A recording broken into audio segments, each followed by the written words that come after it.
So our question was, who is the new minority in the big cities? Actually, the only people who answered correctly were the people with a migration background. They usually would say, it's the white people without migration background. What if migration isn't something that just happens, but something that is made? Welcome to Production Side, the podcast about the societal negotiation of migration. We explore how migration is produced through policies, institutions, and categories. And we ask, what role does migration research itself play in this process?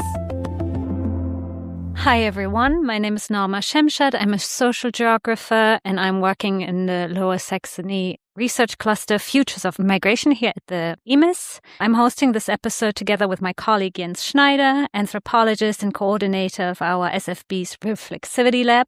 So Jens, tell us about our two guests, Maurice Crul and Frans Lelie, and their project Becoming a Minority. Why should our listeners know about this project? Well, thanks, Norma. Maurice Crul is professor of sociology and Frans Lelie a research fellow at the Vrije Universiteit in Amsterdam.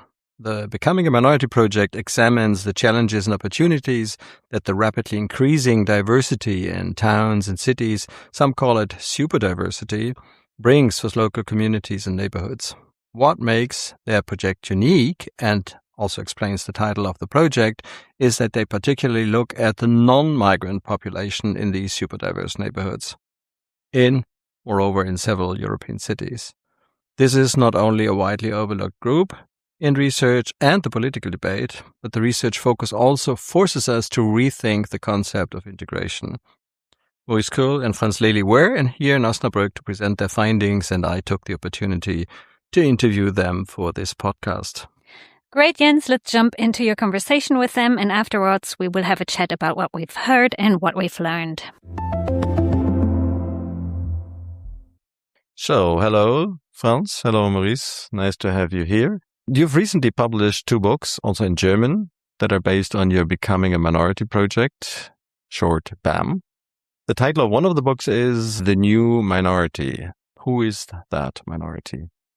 Well, this is a question that we really like to pose to people when we started the project. So our question was, who is the new minority in the big cities?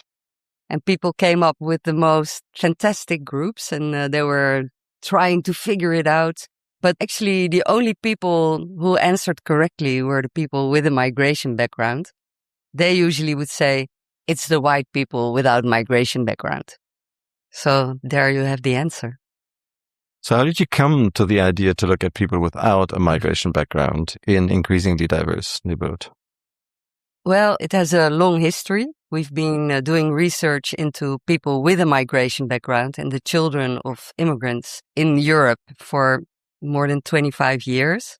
And of course, if you do a research, you need a control group. And this was our control group, the people without a migration background living in the same cities, in the same neighborhoods. And that's how we got information about them. They struck a chord in us. We thought, wow, why, if we are looking into integration, into migration, why is there no research into the people without migration background who are forming the context of the city where people have to integrate?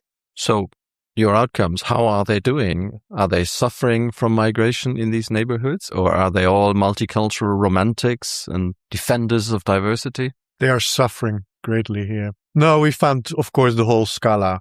And that was also the idea to both ask people questions if they sort of see diversity as enriching, but also ask them to if they see diversity as a threat. And so we found the whole scala of people there. So what you found in the media, people who are concerned about increased diversity, and people say, oh, I came to the city because I actually love to be in a diverse place, and I don't come from a diverse place, and I find it exciting to live in such a place. So we found both. But there is, of course, the widespread discourse or narrative in media and in certain political parts of the spectrum that these are horrible neighborhoods, that people feel bad that there's a lot of problems and that this increases the non-cohesion in neighborhoods. It was also, in a way, a personal quest, because we actually live in such a neighborhood already for more than 30 years. Our children have grown up in such a neighborhood. So we also saw that contrast between what is in the media about these kind of neighborhoods and our actually existence in that neighborhood, which in general was a positive experience. So, but we also see people in our neighborhood that are negative about diversity. So that was actually also the reason to look into it, see under which conditions, and that is the main question of the book also, people can live pleasantly together. What is needed to live pleasantly together? Because we do say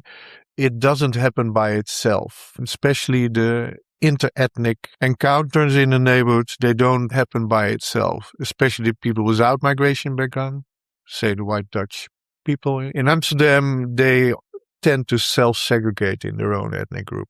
One of your most important findings is that we need to distinguish between attitudes, what people think about it, and actual practices. So how does that work? How does that spell out? Well, we found, and that was very interesting, we found quite a contradiction between what people have as an attitude, what they think, what they say about diversity. And then if we look at their practice, it could be totally the opposite. So this made us think about how to combine this. And we made a matrix where we asked people about their attitudes, about their opinions on migration and on diversity. And we asked them about their practices. And these two axes gave an insight in a group that is absolutely negative about diversity if it comes to what they say about it. But if you ask them, do you have a mixed group of friends? Do you have good, positive contact with your neighbors with a migration background? How would you evaluate your contact with colleagues with a migration background? They are positive about this. So this is a very contradictory group. And then on the other end of the spectrum, we also found a group that is very positive about diversity. But if we ask them if they have any meaningful contact with people with a migration background, they go blank. No, they don't. So what size have these groups in relation? What is the biggest group? It's very much dependent on educational level. And what we found is actually a bit contradictory to the general image, is that actually the people with more practical education, vocational education, they tend to have more friendships and acquaintances with a migration background. They're sort of more integrated into the neighborhood where the majority is of a migration background, while the higher educated group has less of these contacts. But they are more often positive about diversity. There you see the contradiction again. So they have sort of high moral ideas about diversity, but in practice they don't engage so much with people with migration background. So these are very, very big groups, especially under the higher educated people. The majority is very positive, but doesn't have really a lot of contact. Mm-hmm. So there's a lot to win. Yeah. Because they have the positive opinion. So that's when we started to look into why do they not engage. And there we came to a totally new insight, actually. And we coined it, well, we didn't come up with this term. It's belonging uncertainty. And this is a term that was used in the United States for Black people who feel belonging uncertainty in white environments. And we used it to describe the feeling of white people without migration background who live in super diverse neighborhoods where the majority has a migration background, and they feel this belonging uncertainty and are hesitant to enter into spaces where they form the minority and are afraid to say something wrong. And there we found that there's a lot to gain to think of ways to overcome this belonging uncertainty, which enables then contact. Mm-hmm. You also described that many of those without a migration background are actually not native to the neighborhoods where they live. So they moved there for studies or for work. differently to most of the inhabitants with a migration background. Yeah. So how would you say, do they actively seek these neighborhoods? Do they want to live in them, or do they end up there because rents are cheaper, or because they are the arrival neighborhoods, not only for migrants, but also for the natives from somewhere else? It's always a mix. Mhm. I mean, there's not one reason. As you know, of course, many of the neighborhoods that where the migrants, first generation, settled were lower class, working class neighborhoods. So in general, they had cheaper rents. So it's an attractive neighborhood, for instance, for students to find an apartment. But again, there's often a mix. The students, again, higher educated. For them, often the excitement of going to a big city, which is multicultural, is a sort of interesting experience. So there's also sort of positive attitude there, I guess. So it's a mix of feelings, I think, that drive people into these neighborhoods. And there is, of course, people for which it's not a choice because it's the only choice because the rents are low there. And they could also have negative ideas about diversity, but they are sort of stuck in a situation where they actually don't want to be. What about those who were native to the neighborhoods, who have been living there their whole lives? Do they express, I don't know, kinds of loss? It's a very small group. How do they assess the change that they most likely have experienced over the course of their lives, especially if they are older or not the youngest cohort? Well, first of all, you have to realize that it's a very small group. Mm-hmm. Like, for instance, in the city of Rotterdam, only 1 out of 10 people has parents who also were born in Rotterdam. So it's really a very small group. And of this group, of this 1 out of 10, the majority has a migration background. It's really a very small group. So there's a lot But there newcomers. are people that grew up in the neighborhood, for instance. Maybe their parents came from another city, but they grew up there. And we again see an interesting split. There's people that went to mixed schools already in the 80s because it was a neighborhood where a lot of migrant families lived and their children went to school there. Also has a lot of friendships with children of migrant families, long-standing friendship. But there's also a group that had negative experience growing up in the neighborhood, in the schools, and sometimes with other pupils with a migrant background. And this is a group that expresses a lot of loss. You see also that they are avoiding contact. It's also a group that says they are in conflict a lot in the neighborhood. So loss means actually that you live in a neighborhood that you consider opposite to your ideas and opposite to your wishes. And that brings people into a sort of downward spiral of conflict and negative experiences. And there the loss is very big, yeah. I mean, you compared a lot of neighborhoods in the different cities. So can you say something about the characteristics of neighborhoods that are more positive or that get more positive outcomes and the characteristics of neighborhoods that tend to be more negative? Yeah, it's something we were also interested in. Characteristics could be a prominent example. What we found is the architectural of the housing. So high rise, for instance, where there is 10 floors and sometimes a few hundred people living in a high rise.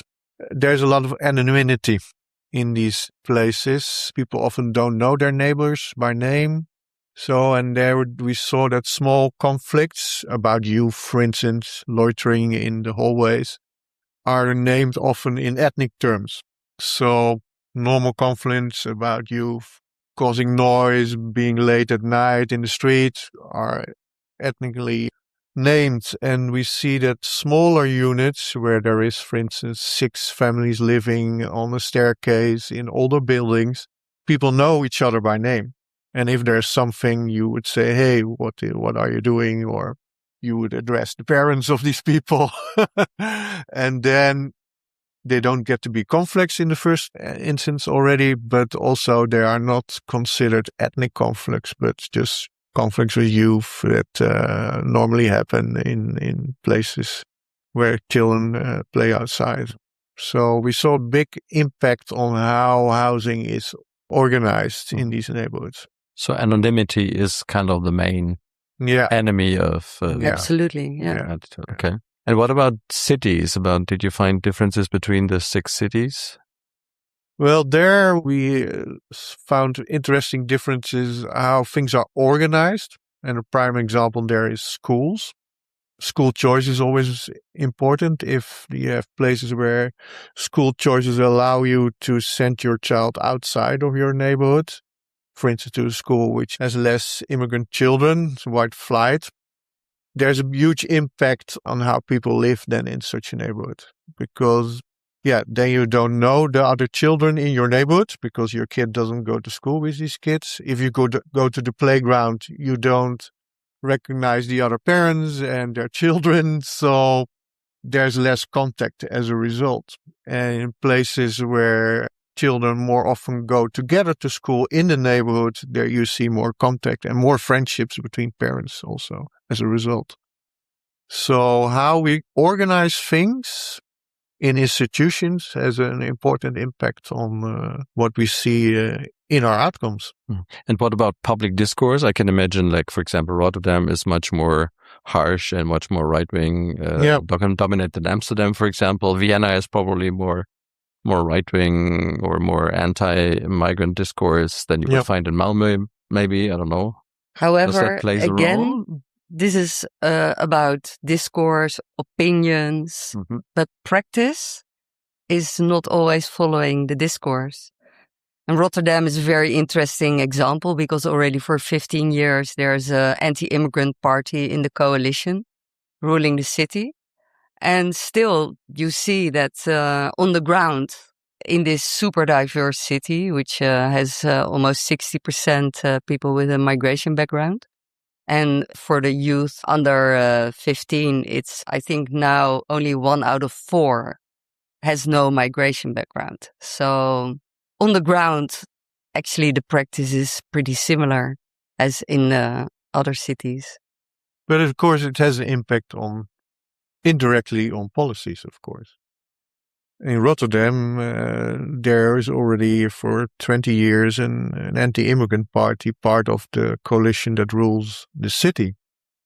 So in that sense, again, that impacts how things are organized. Maybe not so much how people interact with each other.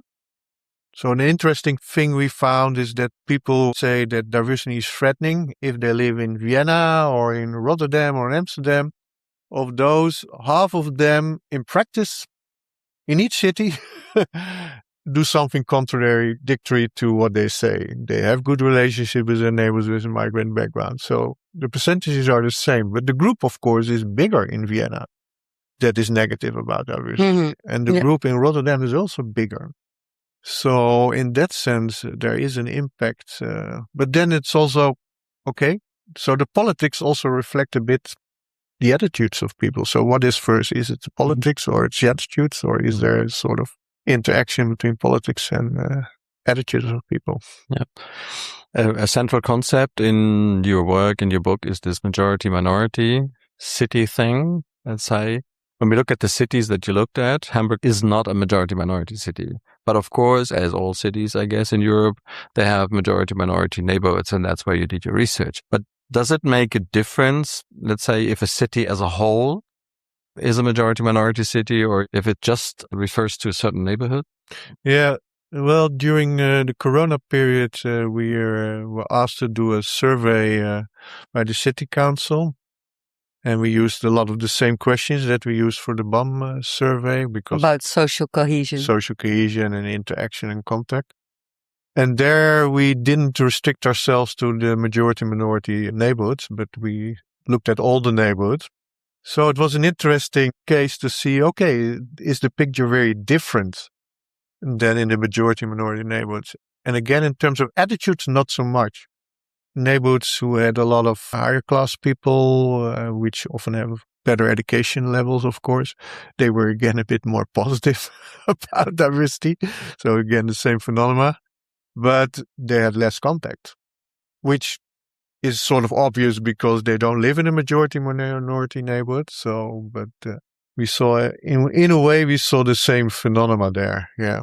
So positive about diversity often, but in practice, not so much. Mm. Maybe as a final question, in Germany at least, I perceive a certain reluctance in left-wing and liberal circles to embrace the idea of majority-minority neighbor cities, also because there's this right-wing discourse of, okay, migration makes us as Germans, becoming a minority in our own country. And I think that the reluctance probably is because they feel that if we now underline in how many places Germans are becoming a minority in these neighborhoods, that this feeds into this right-wing discourse.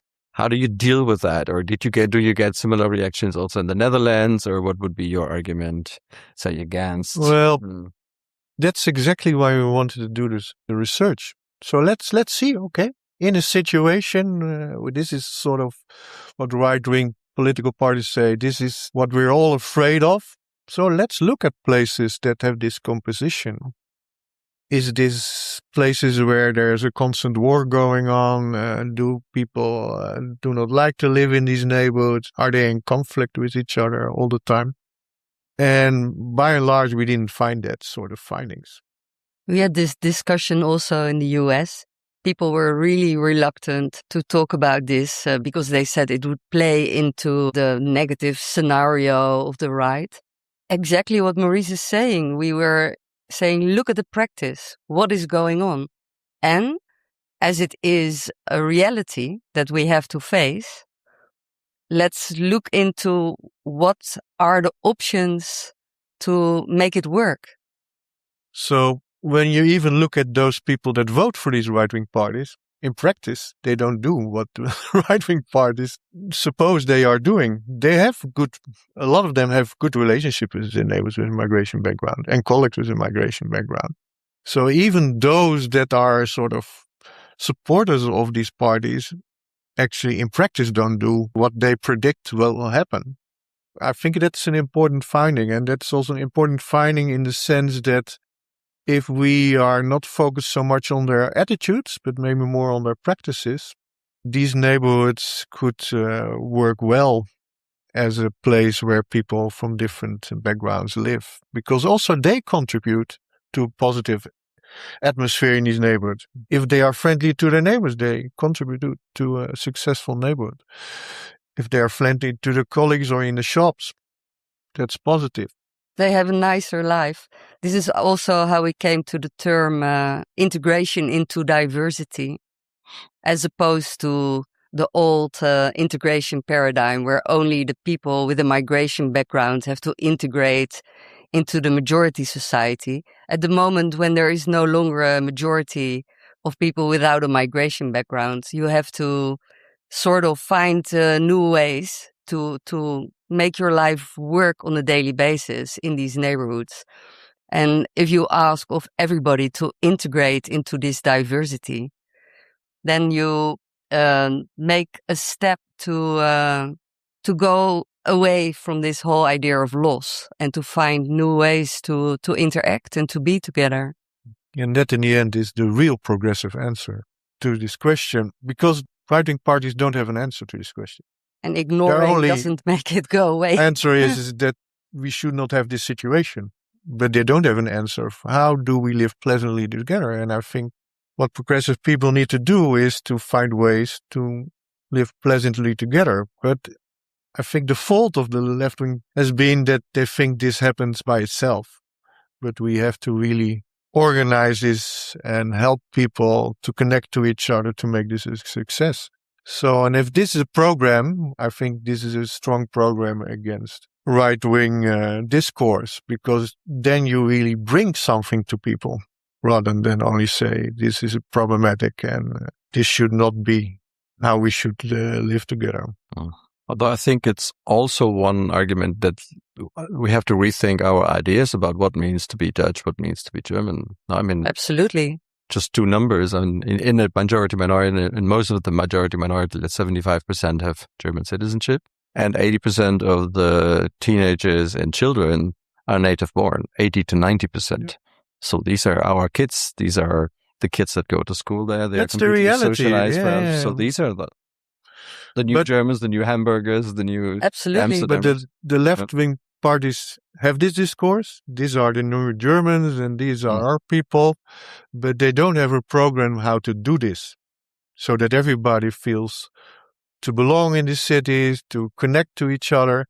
And I think we need to develop a program together, bottom up, how to do this better, because we failed. And the group that is very positive about diversity but has no connections is a sort of a showcase that we failed. And we need to do a better job. Well, thanks a lot. We take that home as our message. Thank you for having us. So, thank you. Jens, I've really followed your conversation with Maurice and Frans with great interest, and I was wondering what my takeaways from the interview about their research were. I think firstly, what stuck with me was the idea of integration into diversity, because it reframes an entire debate.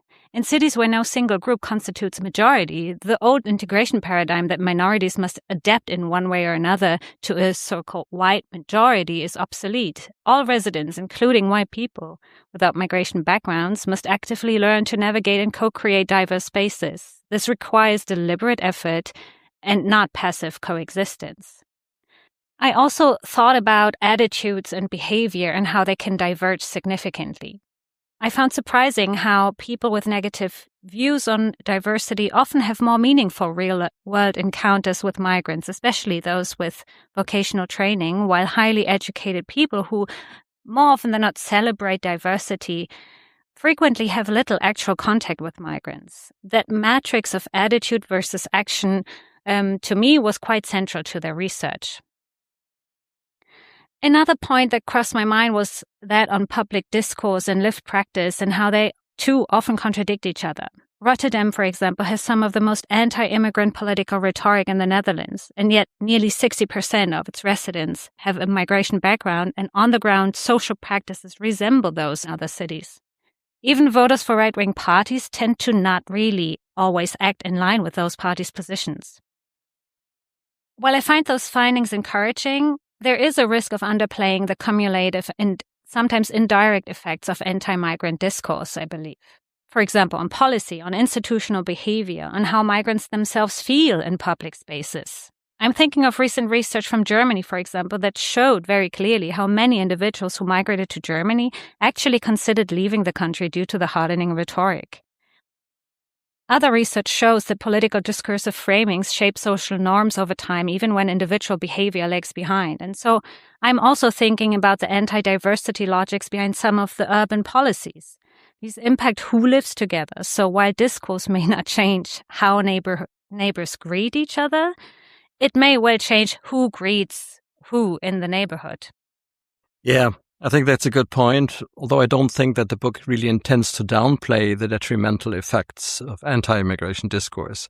I think they were rather surprised to find that there seems to be no one-to-one relationship between political rhetoric and how people think and act, and that there seems to be some level of resilience, nurtured, I guess, by biographical and daily life experiences. We find this, by the way, also in the outcomes of the Integrationsmonitor of the Sachverständigenrat, the SVR, that consistently shows that people are much more positive about migration and diversity, etc., than one might expect after decades of anti-migration discourses also in the political mainstream. That's a really good point.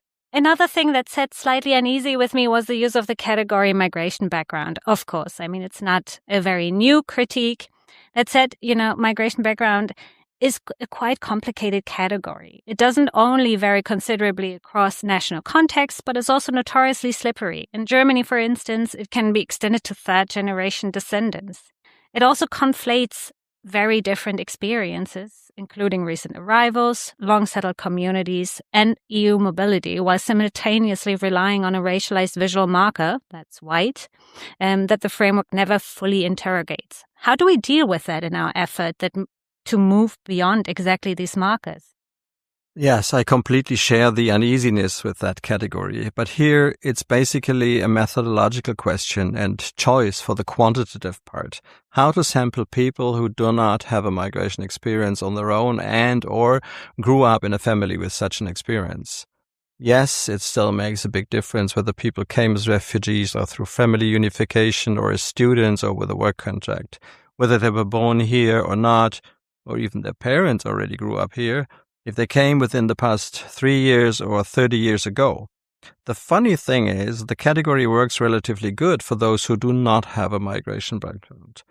So it is still, of course, a compromise. It entails a lot of fuzziness and suggests a homogeneity that obviously does also not do justice to the variety of biographical experiences of those who statistically do not have a migration background. But that's unavoidable, I would say, in a quantitative study on this topic. Clearly, that category allows for a quantitative approach and also to capture what they referred in your conversation as control group, which are the white people without migration backgrounds, definitely. A last takeaway for me would also be the relevance of structural factors. Frans and Maurice mentioned the role of architecture, for example, and obviously livability depends on the quality of housing. But there are other factors such as poverty, unemployment, family situations, bad school experiences. How able and willing am I to become a volunteer coach for youth football in my neighborhood when I can hardly pay my rent? Not all of these can be directly tackled by local policies, of course, but there are plenty of possibilities. And on the other side, the lack of policies or the wrong policies can really make things much worse. I think that's an excellent point, Norma, and I think it also shows that we have to reach out with this kind of research results to policymakers, to practitioners. But it also shows that in these questions, people share. The difference is not between people with and without migration background. The difference is between class or between income. Thank you for listening to Production Side, the podcast about the societal negotiation of migration. If this episode made you think, subscribe and spread the word. You can find all credits, sources and further links in the show notes and at producingmigration.org. Production Side is produced by the Collaborative Research Center Production of Migration at Osnabrück University, funded by the German Research Foundation in collaboration with Podcast Fabrik Bielefeld. New episodes are available wherever you get your podcasts. Until next time, and until then, what's being produced right now?